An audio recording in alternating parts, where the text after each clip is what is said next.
주범 심천우와 예. 여성 공범 강정민 씨는 그 연인 관계고요.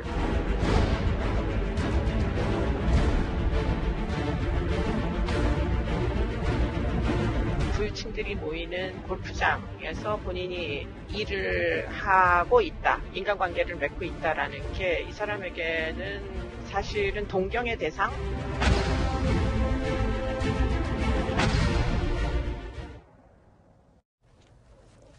태연하게 얼굴을 드러내면서 전국 방방곳곳을 돌아다니던 창원 골프장 살인사건의 용의자가 검거되었다는 소식 어제 뉴스탑10에서 발빠르게 전해드렸습니다. 그런데 그가 꿈의 장소라고 생각했던 이 골프장이요, 그냥 단순한 곳이 아니었습니다. 사건의 주요 장소인 골프장이요, 주범인 이 심천우에게는 꿈속의 신세계로 여겨졌었는데, 사건의 용의자 2명, 심천우 씨와 강정임 씨, 2013년도에 경남의 한 골프장에서 만나서 서로 연인 사이가 됐습니다. 그러니까 사랑이 꽃피는 장소였겠죠. 그와 동시에 본인을 또 촌동네 사장님이다라고 스스로를 표현을 하고 있습니다. 그리고 너무 늦은 좋은 인생, 어떤 뜻인지 하나씩 짚어보도록 하겠습니다. 일단은 본인을 촌동네 사장님이다라고 표현을 했는데 이게 무슨 뜻입니까? 네, 일단 그 심 씨의 SNS 계정에 나온 얘기입니다. 자신을 가리켜서 한 얘기인데요. 촌동네 사장 이렇게 표현하고 있습니다. 거기에는 여러 가지 얘기들이 있는데 2016년 12월 15일 촌동네 입사, 또 자신을 가리켜 매우 바쁜 한량 이렇게 표현도 하고 있습니다. 또 경상남도 창원에 거주한다 이렇게 표현하고 있고 6개 정도의 게시물을 올렸는데 자신이 골프를 치는 모습도 보입니다. 심천우 씨는 실제 골프장에서 캐디로 근무했죠. 네, 그러면 지금 보면은 본인이 촌동네에 산다라고 하면서 골프장을 촌동네로 표현했는데 지금 캐디로 일을 하면서 본인의 사진에는 이제 열심히 골프를 치는 모습, 그리고 자신의 SNS에는 나는 골프를 잘 치는 사람이다라는 식으로 조금 과시하고 자랑하는 사진을 올려놨습니다. 그러면서도 또 본인의 골프장을 촌동네라고 표현을 했네요. 본인이 서 있는 곳을 촌동네라고 얘기를 하면서 골프를 치는 모습을 자랑하는 뭔가 앞뒤가 안 맞는 모습, 어떤 심리일까요? 저희가 범죄심리 전문가에게 물어봤습니다. 들어보시죠.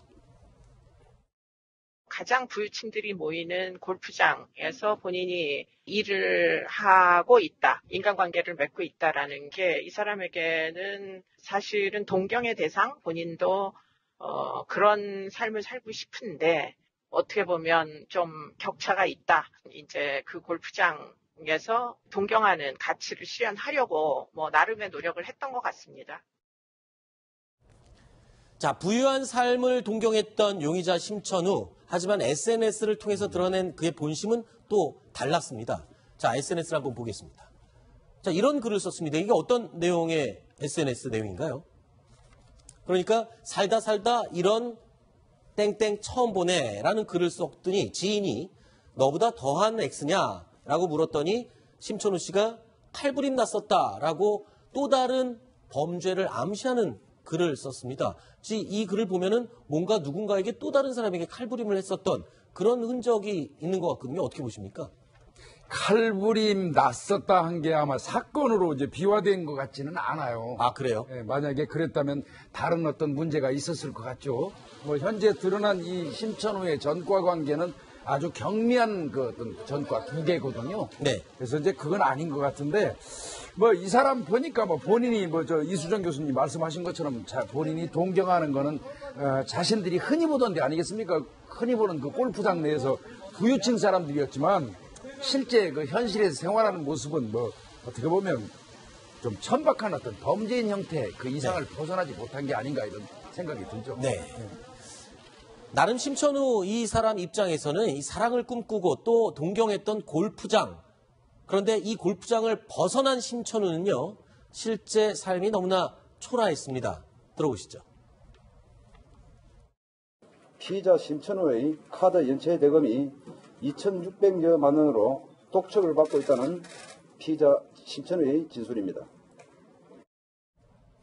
네, 심천우 씨가 꿈꿨던 좋은 인생의 장소, 이 목표 지점이었던 골프장은요, 결국에 이 끔찍한 범행 장소로 탈바꿈하고 맙니다. 그의 인생이 이제 돌이킬 수 없는 방향으로 향하고만 것입니다. 자, 오늘 경찰 브리핑 내용을 보면요. 심천호 씨가 이 4월에도 골프 치는 남성들을 대상으로 범행 대상을 몰색을 했었다. 이런 얘기가 나오거든요. 그러니까 또 다른 범행을 저지를 뻔했었다는 그 말이잖아요. 그러니까 한 4월경부터 이 범행을 계획한 건 맞는 것 같습니다. 네. 물론 연체가 돼가지고 금전적으로 지극히 쫄리게 된 건 최근의 일이지만 아마 연체되면 그 이전부터 쫄리기 시작하거든요. 그래서 금전적으로 굉장히 어려웠던 것 같고요.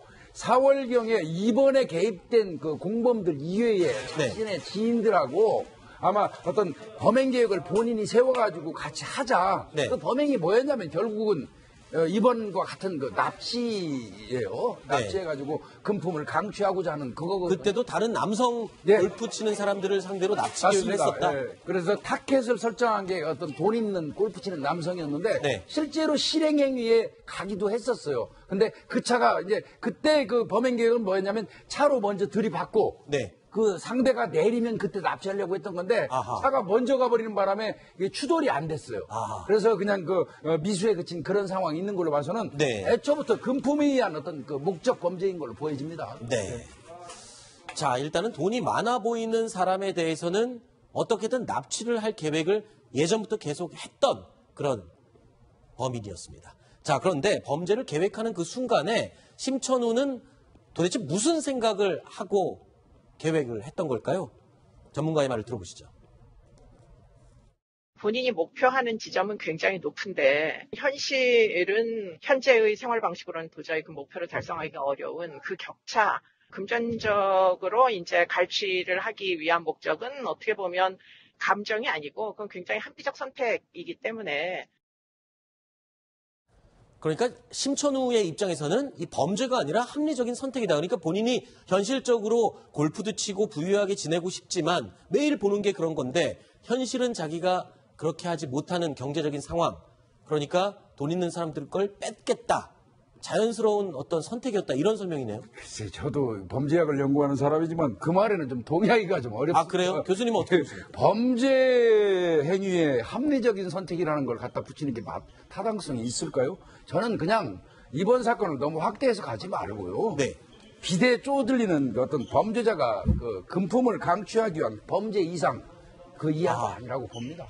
아니, 저는요, 이 사건을 보면서 국민들도 여러분들이 이런 생각을 하셨을 거예요. 그러니까 골프장에서 돈이 많아 보이는 사람, 부유해 보이는 사람을 상대로 범행을 저지른 걸 보면 과거의 지존파 사건처럼 부유층을 상대로 한 불특정 다수를 향한 어떤 적대감, 이런 범죄로 확대되진 않았을까? 아니, 그렇게 비교하시면 안 그래요? 됩니다. 이건 그 지존파는요, 네. 말 그대로 부유층에 대한 혐오였어요. 네. 네, 그래서 범행을 하고 그 극악한 범죄를 저질렀지만 지금 심천호 같은 경우는 이거는 금품 강취라든지 어떤 그 본인 그런 거에 포커스를 맞춰야지. 물론 심천호도 이번 범죄가 완전 범죄에 이르렀다면 본인이 계획한 대로 추후에 또 부유층을 상대로 범행을 했겠죠. 네. 그렇지만 지존파하고 비교하는 건 무리가 있습니다.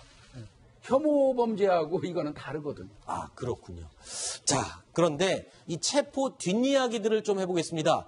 체포된 뒤에도요, 언론 보도 내용들을 보면은 조금 궁금한 게 많습니다. 그래서 저희가 몇 가지 준비를 해봤습니다.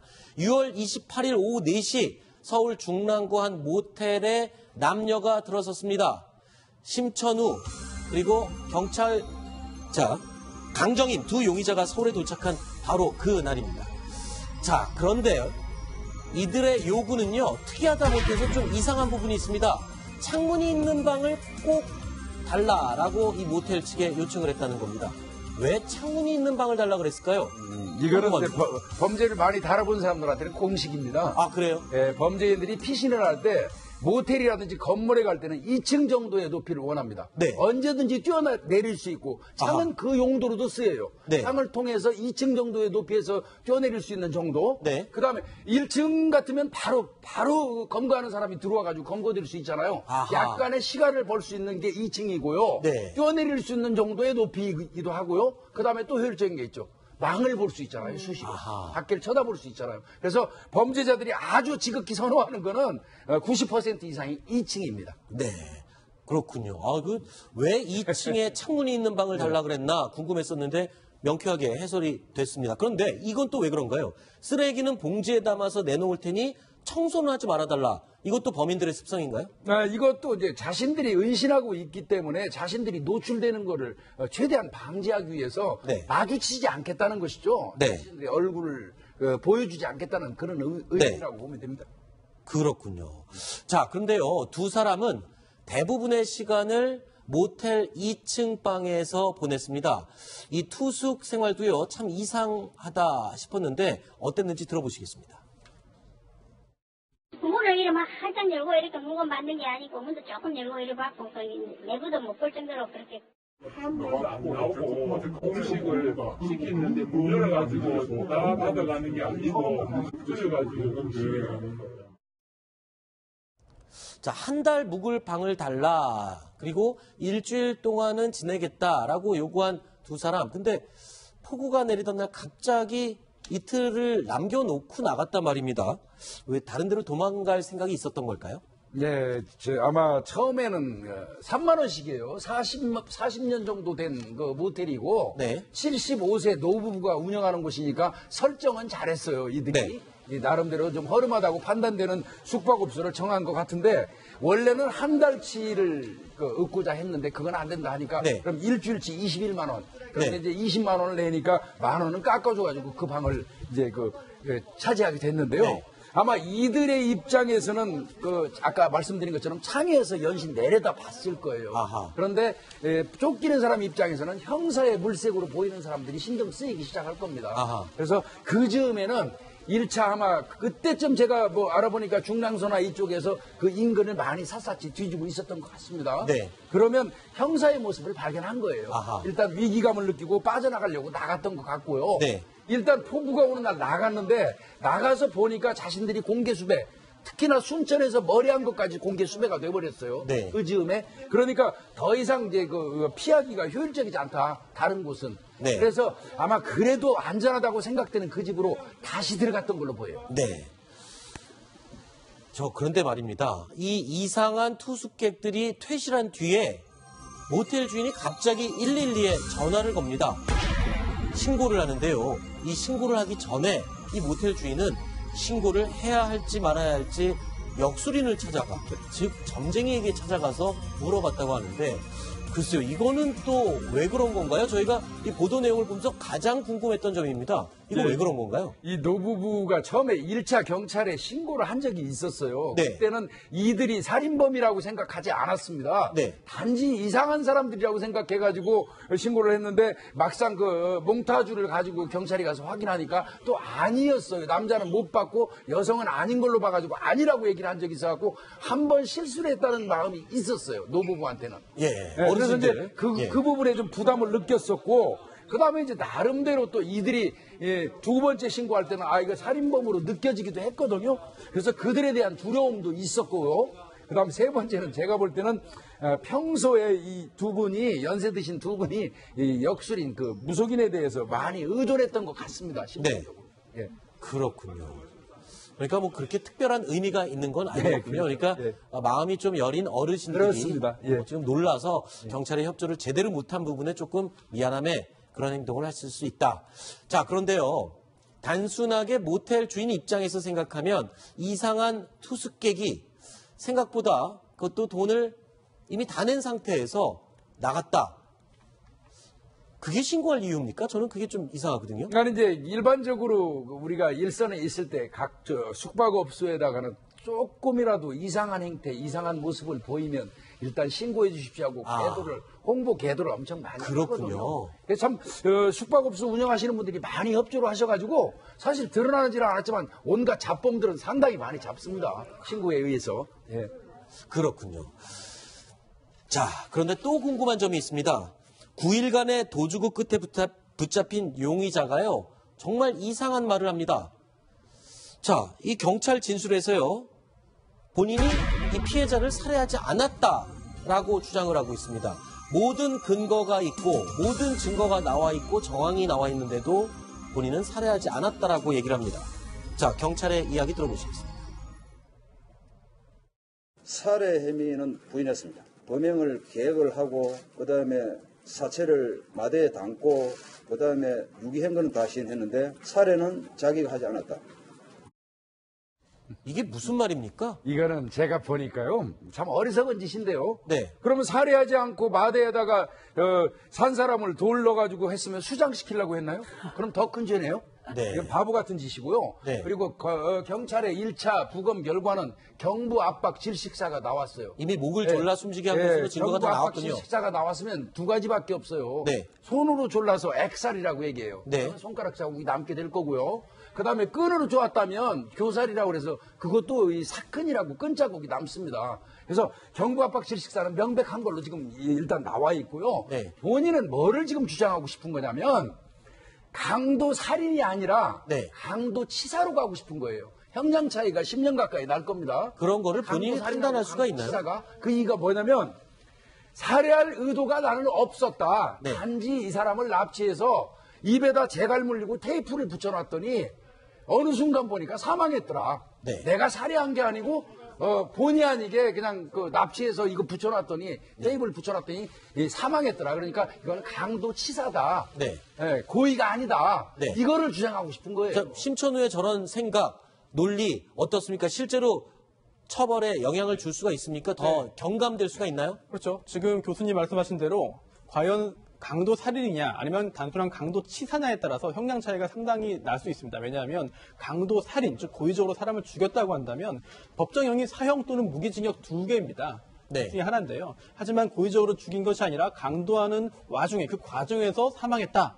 그렇다면 강도 치사죄가 되는데 이거 역시 중형입니다만 무기징역 또는 10년 이상의 징역이거든요. 따라서 둘 사이의 법정형은 차이가 충분히 있다고 볼 수 있고 그런 점을 의식해서 그런 점을 인식하에 한 그런 그 계획적인 발언이 아닌가 생각됩니다. 범죄자들은 저렇게 체포가 되면 어떻게든 감형이 되기 위한 그런 논리를 생각을 해내는 겁니까? 아니면 저런 법률적인 지식을 누군가가 알려주나요? 아유, 생각보다 많이 알아요. 그래요? 자신이 어떤 강도 행위를 하려고 그러면 네. 강도 관련된 거를 요즘에는 인터넷을 통해서 몇 자 두들기지 않으면 다 나오거든요. 네. 뭐 판례까지 나오는 형편이기 때문에 요즘엔 이 범죄자들도 상당히 그 지식이 많습니다. 법 지식이. 그렇군요. 알겠습니다.